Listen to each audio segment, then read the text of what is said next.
ಕನ್ನಡಿಗರೇ ನಮಸ್ಕಾರ. 15 ಬಿಲಿಯನ್ ಮರಗಳನ್ನು ನಾವು ಪ್ರತಿ ವರ್ಷ ಕಡಿತಾ ಇದ್ದೀವಿ. ಹಾಗೆ ಪ್ರತಿ ವರ್ಷ 10 ಮಿಲಿಯನ್ ಹೆಕ್ಟೇರ್ಸ್ ಅಂದರೆ ಒಂದು ಬಾಂಗ್ಲಾದೇಶದಷ್ಟು ಅರಣ್ಯ ನಾಶವನ್ನು ಮಾಡ್ತಾ ಇದ್ದೀವಿ. ಈ ಅರಣ್ಯ ನಾಶದಿಂದ ಈಗಾಗಲೇ ನೀವು ನೋಡ್ತಾ ಇರ್ಬೋದು, ಬಯೋಡೈವರ್ಸಿಟಿ ನಾಶ ಆಗ್ತಾ ಇದೆ. ಜೊತೆಗೆ ಅಲ್ಲಿನ ಕಾಡು ಪ್ರಾಣಿಗಳು, ಸಸ್ಯ ಜೀವಿಗಳು ಎಲ್ಲವೂ ಸರ್ವನಾಶ ಆಗ್ತಾ ಇದೆ.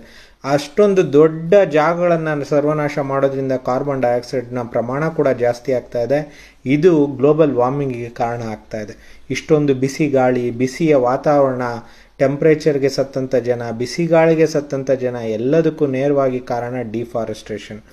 ಈ ಅರಣ್ಯ ನಾಶ ಮತ್ತು ಡಿಫಾರೆಸ್ಟೇಷನಿಂದ ಇಡೀ ಜಗತ್ತು ತಲ್ಲಣಗೊಳ್ಳುವಂಥ ಪರಿಸ್ಥಿತಿ ನಿರ್ಮಾಣ ಆಗ್ತಾ ಇದೆ.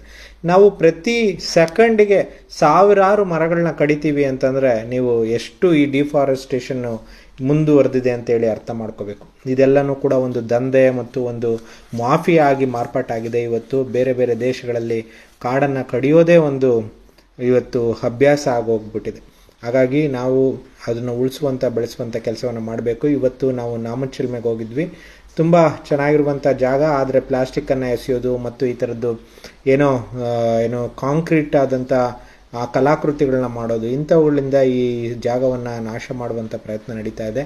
ಆದರೆ ಇಲ್ಲಿನ ನೈಸರ್ಗಿಕ ದತ್ತವಾಗಿರುವಂಥ ಕಾಡನ್ನು ಉಳಿಸುವಂಥ ಬೆಳೆಸುವಂಥ ಕೆಲಸವನ್ನು ನಾವೆಲ್ಲ ಮಾಡಬೇಕು ಅಂತ ಕೇಳ್ಕೊಳ್ತಾ ಮತ್ತೆ ಸಿಗ್ತಾ ಇರೋಣ. ಜೈ ಕರ್ನಾಟಕ.